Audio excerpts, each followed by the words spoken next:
Kalau masuk ke dunia gaib gimana teman-teman? Nah ini yang penting teman-teman ya. Jadi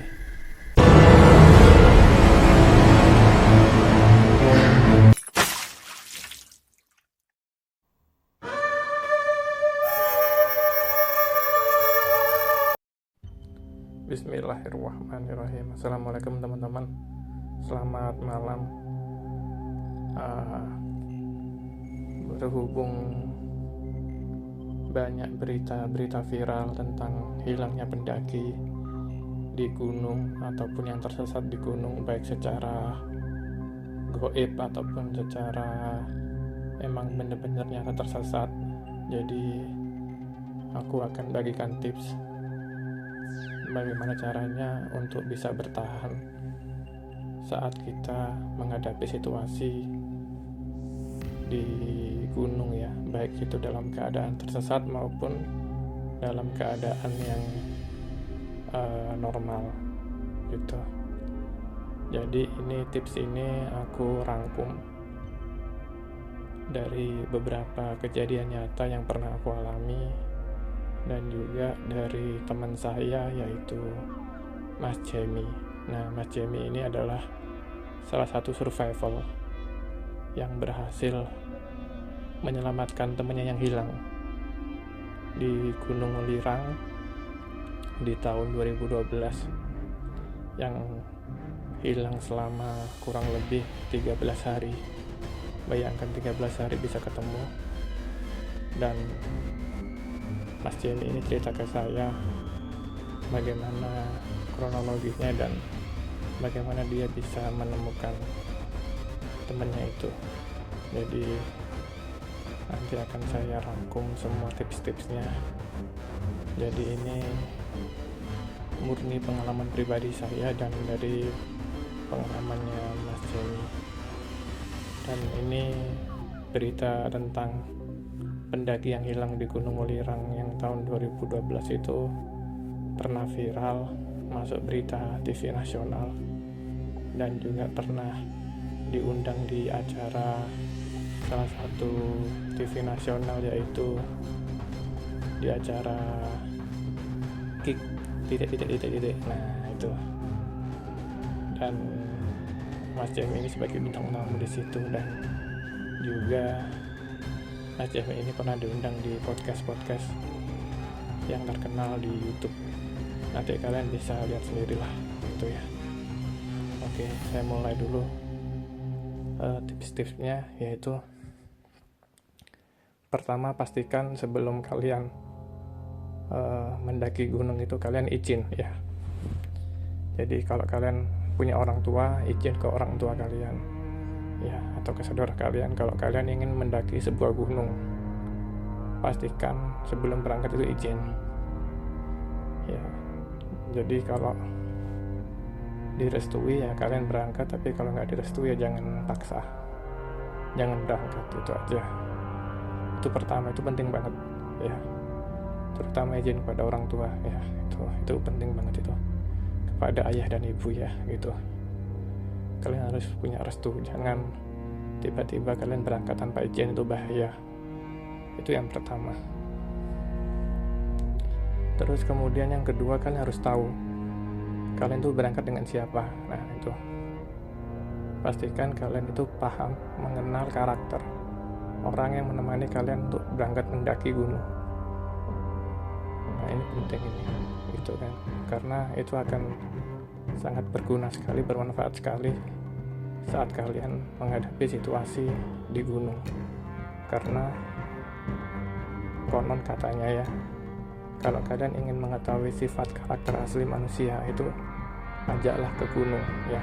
Itu kalian akan tahu karakter manusia tersebut, apakah egois, apakah dia memang setia kawan, siap membantu gitu kan, tidak mementingkan diri sendiri. Itu akan terlihat sekali di gunung. Dan kenapa rata-rata di gunung itu yang hilang itu pasti bukan saat mendaki. Rata-rata sebagian besar itu menghilangnya justru saat habis turun dari gunung ya, dari puncak gunung itu baru hilang gitu. Jadi setelah saya pelajari itu, kejadian-kejadian orang yang hilang di gunung itu kebanyakan saat turun dari gunung, bukan saat mendakinya, bukan saat awal kali berangkat mendaki ke puncak, bukan, tapi saat habis dari puncak atau saat turun ke gunung, turun dari gunung menuju ke bawah gitu, seperti itu. Karena apa? Karena rata-rata kebanyakan orang yang sudah berhasil muncak itu mereka akan egois gitu loh. Mereka akan egois, mereka akan merasa aku sudah selesai muncak gitu kan, aku sudah puas, aku sudah mendapatkan apa yang aku inginkan gitu. Jadi akhirnya dia berjalannya cepat, atau mungkin dia berlari karena kan jalannya turun kan, jadi pasti akan lebih cepat dia jalannya atau lari, dan dia mungkin berpikir temanku yang di belakang pasti juga bisa ngejar kok gitu kan, atau jalannya juga mungkin mereka ingat gitu. Nah itu yang bahaya teman-teman. Jadi pastikan kalian baik berangkat ke puncak maupun turun dari puncak itu pastikan bersama, jangan lebih dari jarak 5 meter dari pandangan, itu bahaya gitu loh. Dan pastikan selalu kalian menengok ke belakang untuk memastikan tim kalian ini sama gitu loh. Jadi berangkat misalkan bertiga ya pulang bertiga gitu ya, berangkat berempat ya pulang berempat gitu. Jadi harus benar-benar konsisten dan harus benar-benar saling menjaga, jangan egois gitu. Jadi itu tips yang nomor 2. Tips nomor 3 adalah pastikan kalian itu membawa perlengkapan yang aman, yang sesuai, yang komplit. Contoh apa? Misalkan bekal makanan. Bekal makanan ini penting teman-teman. Kenapa? Karena kalian tahu sendiri, saat kejadian darurat itu manusia itu bisa bertahan tanpa makan itu kurang lebih sekitar 14 hari atau 16 hari tanpa makan. Tapi kalau tanpa minum itu kurang lebih 3 hari gitu. Jadi setelah itu pasti manusia tersebut tidak akan bertahan. Jadi pastiin kalian bawa bekal makanan yang banyak dan bawa bekal minuman yang banyak dan hemat gitu loh.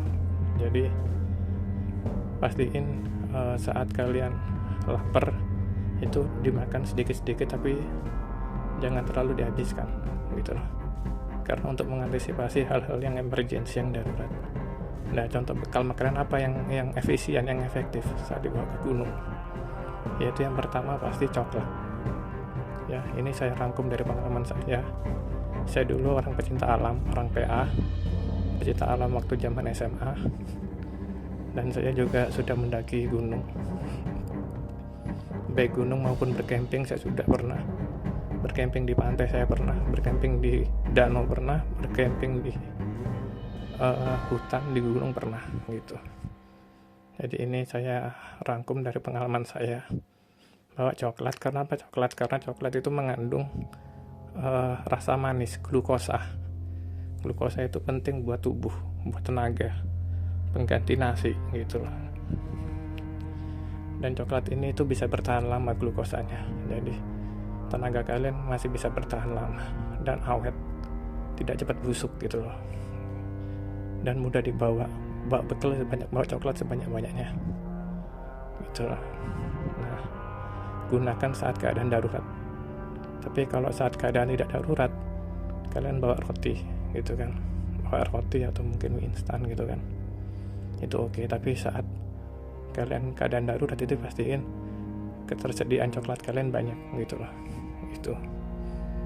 Dan saat kejadian darurat misalkan tersesat, nah ini baru kalian gunakan makan coklat sedikit-sedikit, mungkin sehari 1 batang atau 2 batang gitu.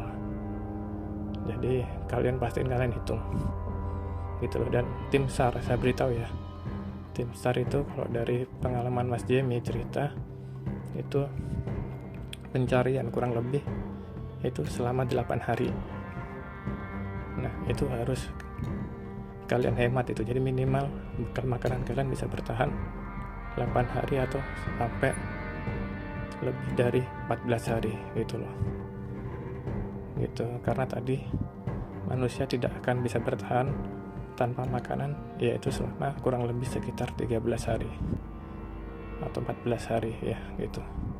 Jadi pastiin bekal kalian coklat yang banyak gitu, dan makannya dihemat saat kejadian darurat, makannya dihemat seperti itu teman-teman ya.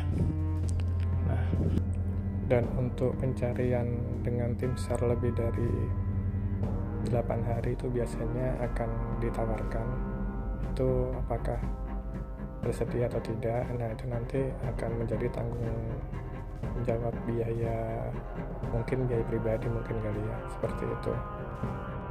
Tips berikutnya yaitu membawa jas hujan untuk jaga-jaga di waktu hujan ya, jas hujan yang model kelelawar aja, yang multifungsi ya, seperti itu.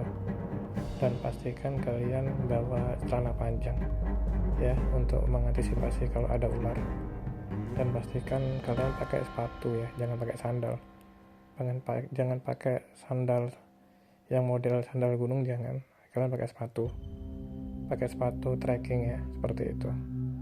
Itu penting ya teman-teman ya, pakai jaket untuk menghindari kalian kedinginan ya, pakai jaket yang tebal, takutnya kalian kedinginan, hipotermia, bahaya ya teman-teman ya. Itu pastiin kalian bawa, itu penting itu ya. Selain coklat apa lagi?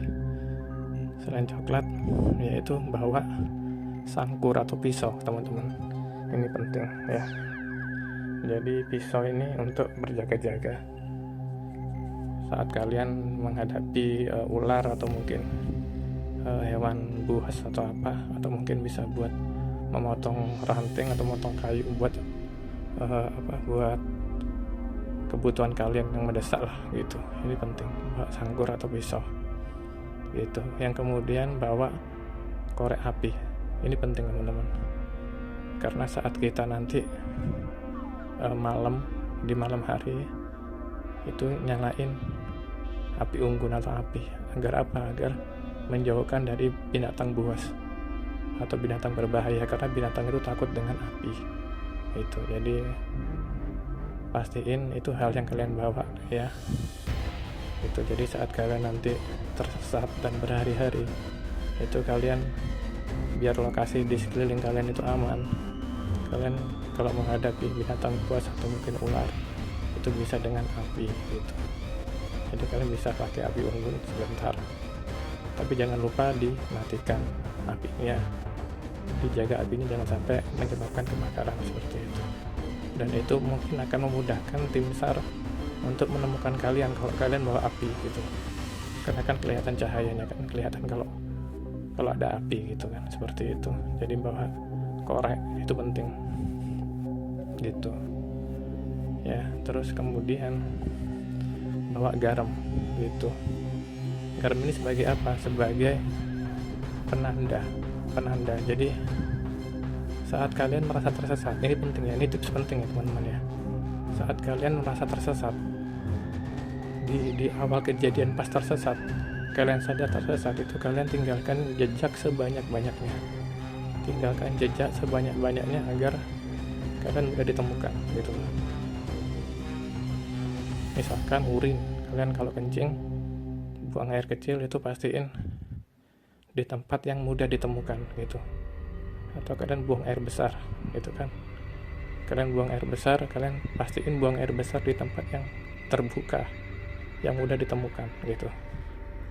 Karena yang namanya tim SAR itu kan search, dari kata search ya, search and rescue kan. Nah itu berarti kan pencarian dan penyelamatan, artinya dicari.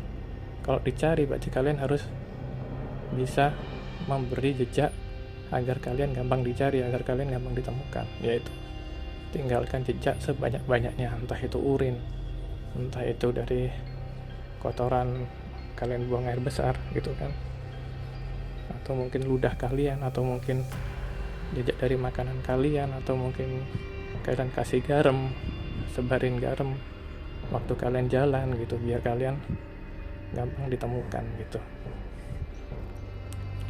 Kemudian pastiin kalian bawa peluit Nah ini penting teman-teman, peluit ya, peluit ini penting. Itu kalau kalian ingin memberi tanda, itu kalian di peluit itu lebih efisien daripada kalian teriak-teriak gitu. Peluit ini frekuensinya, gelombangnya ini bisa jauh, itu bisa terdengar jauh teman-teman. Jadi kalian di peluit biar gampang dicari, baik malam ataupun siang itu gampang dicari. Itu bawa peluit, khususnya peluit yang nggak ada bolanya ya teman-teman ya. Karena kan peluit kan ada dua, peluit yang ada bolanya di dalam sama peluit yang nggak ada bolanya. Pastiin kalian bawa peluit yang nggak ada bolanya, tapi meskipun kalau ada bola juga nggak apa-apa ya gitu. Bawa peluit itu yang penting teman-teman. Terus pastikan kalian bawa lonceng kecil yang buat kalung kucing tuh loh ya, atau buat gilang itu loh yang ada suara kerincing lonceng. Nah itu kalian taruh di tas itu. Kalau taruh di tas tapi bukan di dalam ya, kalian buat gandulan tas, gandulan kunci itu loh. Nah itu kasih yang ada bunyi kerincingnya kayak kalungnya kucing tuh, kayak yang bunyi kerincing. Biar apa? Biar kalian saat teman kalian itu jalan itu kan bunyi kan, berarti orangnya masih ada. Tapi kalau saat bunyinya dari loncengnya ini nggak ada, berarti orang itu hilang gitu. Jadi itu sebagai penanda juga. Dan kalau terdengar suara lonceng berarti kan orangnya ada di dekat situ. Nah gitu, itu penting teman-teman ya. Terus garam itu juga bisa buat untuk melindungi kita dari ular. Jadi saat kita nanti tidur di malam hari, pastiin di sekeliling itu kasih garam biar nggak ada ular yang mendekat, seperti itu, karena ular takut garam. Seperti itu teman-teman ya. Terus kemudian pastiin kalian bawa lampu senter beserta baterai cadangan dan laser teman-teman. Laser ini kalian gunakan saat darurat, khususnya di malam hari ya teman-teman ya, karena lebih mudah dicari dan jarak jangkauan gelombangnya lebih jauh. Itu penting teman-teman ya. Terus kemudian kalian pastiin bawa HP itu dua, satu buat emergency saat kalian baterai habis, kalian punya HP satu lagi yang baterainya masih full gitu loh, dan kalian gunakan saat kalian tersesat gitu loh gitu. Dan pastiin, karena kini zaman udah canggih ya, sebelum kalian berangkat, waktu di pos pertama, waktu pas pendaftaran itu biasanya kan kalian kan sebelum berangkat itu kan harus daftar dulu tuh di pos, di bagian bawah tuh di pos pendaftaran tuh kan, pos perizinan tuh kalian share location, tapi share locationnya yang current location ya, yang current gitu. Yang current tuh artinya saat kalian nanti bergerak, kalian akan menunjukkan koordinatnya berubah gitu. Nah gitu. Nah itu dikirim kemana? Dikirim ke orang tua kalian. Jadi biar tahu koordinat terakhir kalian itu di mana gitu. Jadi zaman udah canggih. Kalau dulu mah susah. Kalau dulu kan handphone masih belum canggih, handphone yang GSM yang lama tuh, yang belum Android kan, yang belum ada Google tuh. Nah sekarang udah canggih. Nah itu kalian kirim send current location ke orang tua kalian atau ke teman kalian yang kalian kabari, atau ke saudara kalian bahwa kalian itu saat itu berada di titik koordinat gunung sebelah kalian berdiri itu tadi gitu loh. Itu kalian kirim di pos perizinan tadi, kan current location. Nah kemudian sama bawa power bank. Nah itu penting teman-teman, ini untuk juga jaga listrik darurat seperti itu. Nah itu yang harus diwaspadai ya. Jadi pastiin baterai sama power bank ini full gitu, dan hanya digunakan untuk keadaan darurat. Ingat, keadaan darurat, jangan dipakai buat selfie atau bikin video atau apa itu. Jadi handphone satu yang darurat, yang full, sama power bank dan baterai, ini penting teman-teman gitu ya. Jadi saat kalian tersesat, kalian bisa langsung menggunakan peralatan handphone kalian tadi untuk mencari bantuan gitu loh. Nah terus kalau pertanyaannya, kalau nggak ada sinyal nggak kok gimana? Nggak apa-apa, kirim aja dulu, nanti pasti akan ketemu sinyal, pasti akan otomatis terkirim gitu. Jadi mungkin akan loading dulu saat sinyal nggak ada, tapi kan yang penting kan kalian udah ngirim ke server kan. Nah nanti saat sinyal tersambung, nanti pasti akan terkirim ke nomor yang kalian kirim tadi, yang kalian tuju tadi gitu. Jadi nggak usah khawatir gitu teman-teman ya gitu. Nah ini kalau dari sisi dunia nyata. Nah kalau masuk ke dunia gaib gimana teman-teman? Nah ini yang penting teman-teman ya. Jadi kita ini sebagai makhluk yang beragama ya, manusia beragama yang yakin akan adanya dunia nyata dan dunia gaib. Jadi kita harus menghormati teman-teman. Dimanapun kalian berada itu pastiin kalian jaga kesopanan, jaga adab ya, jaga bicara, jangan bicara yang kotor, yang negatif atau yang berbuat yang jelek, jangan teman-teman ya. Jaga lokasi, jangan sampai kalian sombong atau berkata yang kesannya itu menantang, jangan ya, atau kesannya itu sombong, jangan. Kalian harus rendah diri, harus salam dulu ya, salam assalamualaikum. Pastiin kalau kalian masuk di tempat yang baru, baik itu di hutan ataupun dimanapun lah, kalian salam dulu assalamualaikum, baca bismillah ya, baca bismillah biar kalian selamat gitu teman-teman ya. Jadi dunia gaib itu ada teman-teman ya. Jadi kalau kalian nanti tersesat, entah itu tersesatnya itu nanti kalian masuk ke dimensi gaib, nah kalian itu bisa baca doa, minta tolong pada Allah gitu kan, baca ta'awudz teman-teman, a'udzubillahi minasyaitonirrajim, ya Allah lindungilah aku kan gitu, seperti itu teman-teman ya. Aku berlindung pada Allah dari ular yang terkutuk. Baca basmalah, bismillahirrahmanirrahim, dengan menyebut nama Allah yang masih lagi menyayang. Kalian minta tolong pada Allah, ya Allah tolong aku, nah, seperti itu teman-teman. Sempat kala juga membaca doa Al-Fatihah maupun kalian harus sholat ya, saat kalian merasa masuk ke tempat yang asing, tempat yang mungkin yang aneh gitu teman-teman ya. Karena ini ada satu kejadian teman-teman. Jadi saat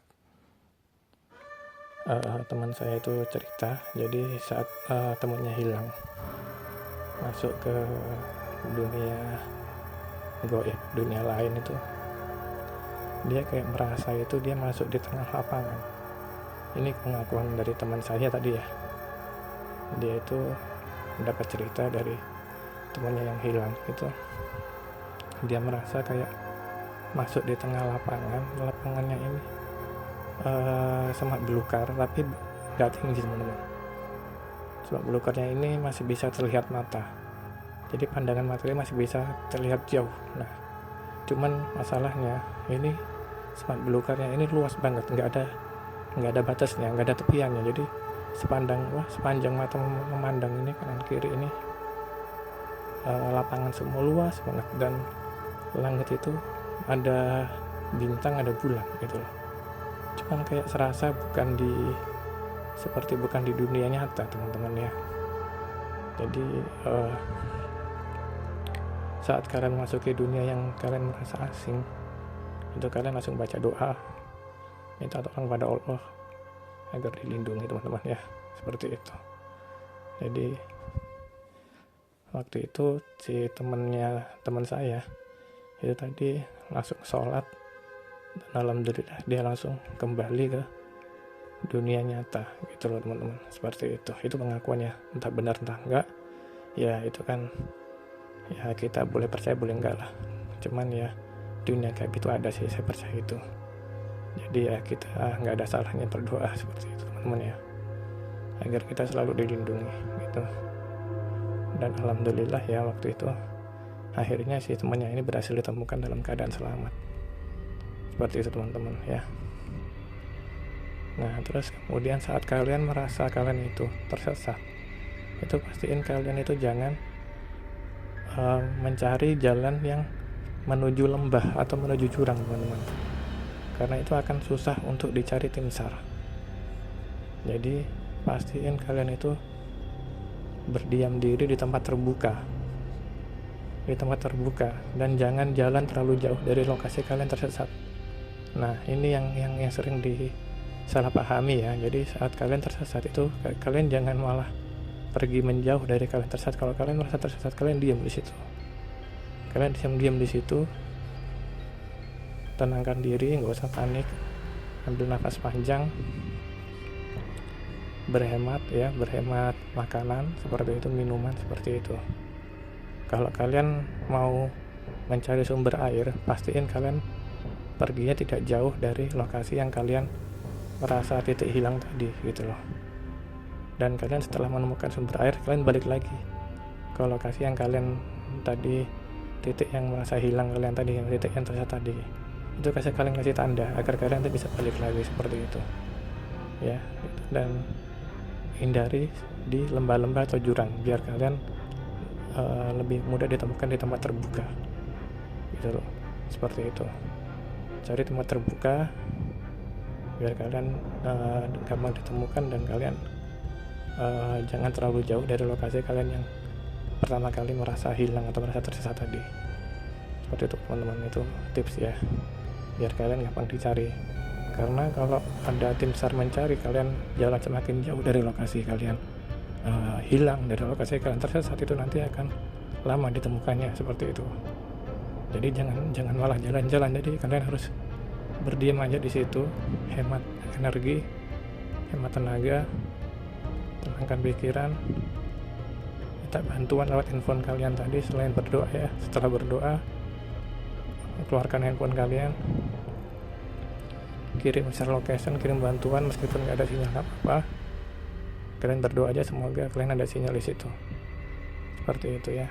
Kemudian bekal kalian hemat seperti itu, termasuk bawa minum yang banyak seperti itu, dan minumnya dihemat ya, seperti itu teman-teman. Dan kalau udah menemukan sumber air, diisi lagi airnya, terus kalian balik lagi ke lokasi yang dimana kalian tadi hilang gitu. Jadi jangan malah jalan terlalu jauh. Itu teman-teman, itu tips ya teman-teman ya. Jadi ini tips yang saya rangkum ya, yang saya dapat dari pengalaman saya pribadi dan pengalaman teman saya tadi, dari Mas Jamie ini teman-teman ya. Nah, untuk kisah-kisah selanjutnya akan saya ceritakan di video saya yang lain lagi ya, karena banyak kisah-kisah yang sebenarnya pengen saya ceritakan, tapi saya masih mikir dulu apakah ini perlu saya ceritakan apa enggak gitu, karena kadang ada beberapa kejadian yang kita nggak masuk akal tapi kejadian seperti itu teman-teman ya. Nah, bagi teman-teman yang mendaki gunung secara berkelompok, pastiin jangan ditinggal temennya, pastiin temennya itu baik berangkat maupun turun dari puncak itu selalu bersama ya. Ingat itu pesan saya ya, gitu. Pastiin temennya itu dijaga teman-teman ya, jangan sampai ada yang berkurang seperti itu. Jadi berangkatnya harus pas, berangkat dan pulangnya harus pas, jadi harus dijaga benar-benar ya teman-teman ya gitu. Oke, cukup sekian tips dari saya, kurang lebihnya saya mohon maaf. Ini pendapat saya pribadi ya, tidak ada unsur apapun ya. Ini pendapat saya pribadi, boleh percaya boleh enggak, seperti itu. Oke, wassalamualaikum warahmatullahi wabarakatuh.